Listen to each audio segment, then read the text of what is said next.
kind of tale. Right. Had there been enough history written about it yet, or are we going to uncover new things about what went into the making of the movie? There's a lot of information out there. The unique part of, I think, The Offer is that it's told from Al Ruddy's point of view, and there's not a lot out there from his point of view. There's a ton, obviously, there's a ton from Francis Ford Coppola's perspective, and there's Robert Evans, and the kid stays in the picture, and Peter Bard, and all of these other iconic, Hollywood figures. But Al's story was largely, untapped, and Michael Tolkien, who is also on the show, sat down with him and interviewed him over a course of 2 weeks, and it's about 140 single-space pages, and all of these anecdotal stories about everything from casting Al Pacino to contending with Joe Colombo, who was one of the head of the Five Families at the time.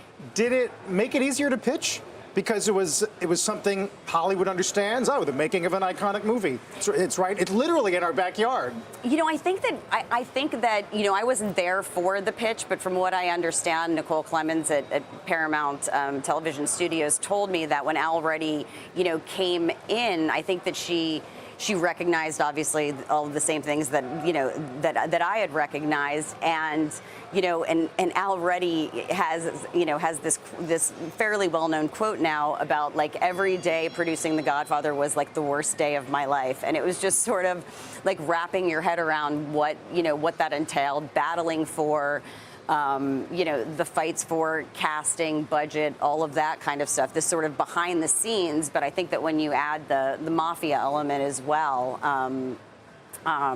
it was elevating it to next level for the studio. How do you go about casting not just real life actors, but iconic real life actors? And did any of them ever either comment or get involved in who they might see play themselves one day? I mean, we were largely not having those conversations because we didn't want to mar. I had just come off of working on Hunters, which Al Pacino was in, and so I think that for us, what we were looking for when we were casting these roles, and it was incredibly daunting, because how can someone possibly measure up to Al Pacino or Marlon Brando, or it was looking for actors that weren't doing direct imitations, but capturing the essence of who this person was, and I'm pretty proud I'm very proud of the cast that we have and the decisions that we made, and these wonderful actors that came in and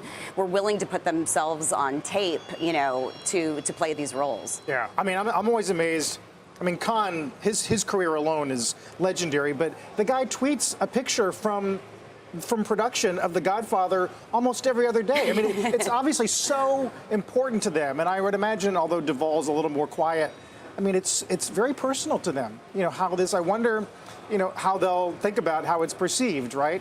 Absolutely, and it changed. It changed a lot of these people's lives and careers. I mean, Al Pacino was largely unknown when this happened. Marlon Brando was in what some would consider a slump, and then came back to nab the Academy Award for Best Actors or Best Supporting Actor. Right. Let's talk about the overall streaming environment. We've been in this period where it's really been a seller's market in terms of content for 10 years, maybe, something like that. Multiple streamers, our own Peacock, trying to get in on the game. Yeah. Are you sensing that momentum is flattening out, accelerating, decelerating from a showrunner producer point of view? I mean, I would say that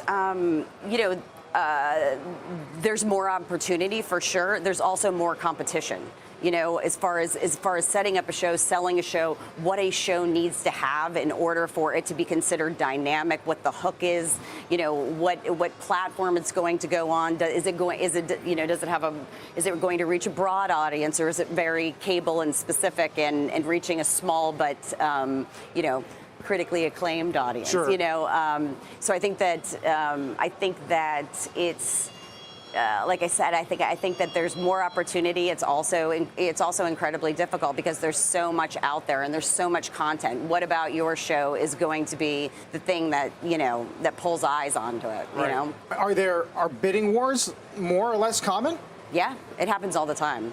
Yeah, I mean, it's like you can go out with a pilot, you know what I mean? You go in, you pitch to a number of different platforms, and depending upon who wants it, there can be a bidding war, and then which changes sort of the dynamic of what the order is, right? Like, whereas you might just have a pilot script picked up, then all of a sudden it's suddenly into like straight to series orders, and depending upon the amount of people that are like throwing their hat into the ring and how hot the project is perceived. Right. I was reading, Ben Stiller was talking to Hollywood Reporter about Severance, for example. And when they started with it, I mean, Apple TV really wasn't a thing. And I wonder how you sort of, what you would say to young up-and-coming showrunners about dealing in an environment where platforms, maybe they're tomorrow that we have no idea about right now. Absolutely. I mean, I think that's the thing. I think that it's changing so rapidly. It's just kind of like pay attention. But the more platforms there are, the more opportunity there is. Inevitably, the more competition comes with that. But I do think it's a great time to be out there, particularly if you're established, like the young and the up and coming. It's like get on a show, learn the craft, so that by the time that you get to the place of being a showrunner, you know what it is you're doing. You know. Does it make, I mean, during COVID, we went through a big period, actually prior to COVID, where you had a lot of established film actors were interested in doing television. Yeah. But now that so-called theatrical is trying to reassert itself, yeah. Do you feel like that is reversing it anyway? Is it harder to get an actor to consider television when there's the possibility of movie release? I think that it's a really great time for, I think a lot of feature actors, who were only doing features are now doing TV. I think that TV has revealed itself as being able to, to compete in that setting. I think that as long as there's quality material, the same people will continue to migrate. I don't see that going away in the, same way. And in the past, I would say like 5 or so years, I mean, I have seen actors that were a definite no to a cable or streaming series who are now open to a broadcast series, So I do think the sky's the limit as far as getting a great cast. I think one of the things that often helps feature actors wrap their heads around television is limited series, where the time commitment is not as great. So that way they're able to go and they do a 6 months and they go and do a movie. Right. Well, certainly that would be the playbook here, right? Yeah. With the offer. Yeah. Is to make a real powerful statement, clean up at the award shows, and that propels you to the next project, right? Yeah, absolutely. Are budgets under pressure? I mean, I know you talk about the need to provide content and there's a lot of competition, but is there more penny pinching on set from production studios right now? I mean, I think that there's always a lot of like penny pinching. I think that yes, I do think that at all times, right? You're trying to reduce your budget. I have seen platforms that I did not think would ever, be playing in the real budget game come to play, because that's what's necessary in order to attract certain amounts, certain kind of talent, So I think that there'll always be the sort of penny pinching, involved in production from a studio standpoint, from a network streaming platform. I think that there are certain things that they take a swing on, and there's certain things that they understand can be a smaller budget. You know what I mean? If you have a character drama that's contemporary, that budget is going to be far less than if you have a period piece, with a huge piece of talent. You know? It's just the natural friction between the creative, right, and the business side. Yeah. A question about algorithms.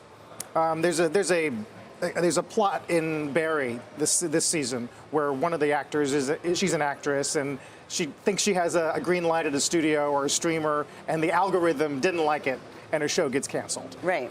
Does that actually, to what degree do streaming chiefs and studio chiefs rely on the machine?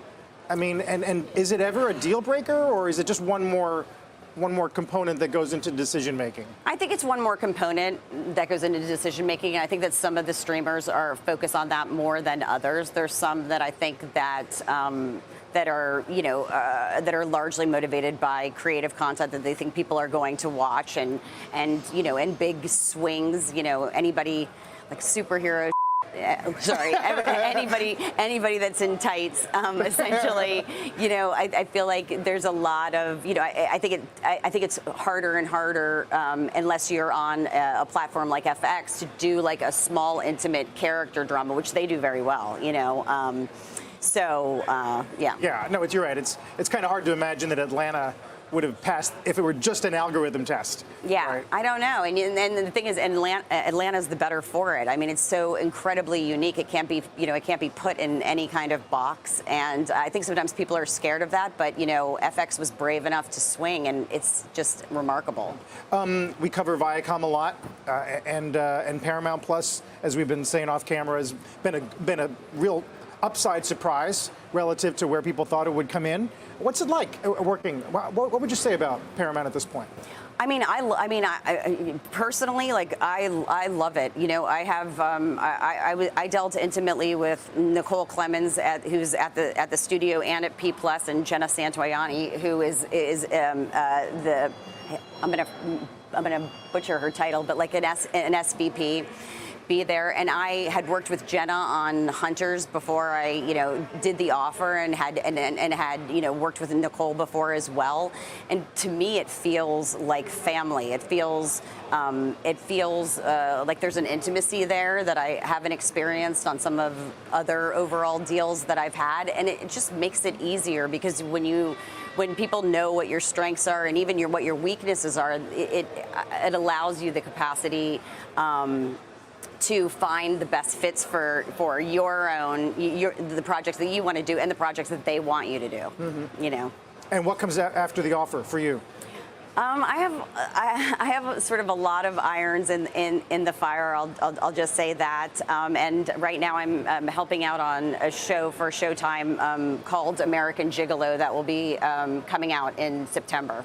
So excited about that, and then I just have like a lot of development irons in the fire at various places. I have a project at Peacock. I have a project at Showtime. So it's seeing what lands. It's taking the swing and seeing what lands. That's one of the things that always impressed me is you guys, your ability to keep all those things in the back of your mind and wait to see what boils first. Yeah, I feel like you gotta just keep on. You gotta keep a lot of balls in the air because it's the projects that you love and that are your passion projects. Inevitably, at times get passed on, and you have to have backup, so that you keep working. Heartbreak is part of the game. Yeah, it is. Nikki Toscano of The Offer.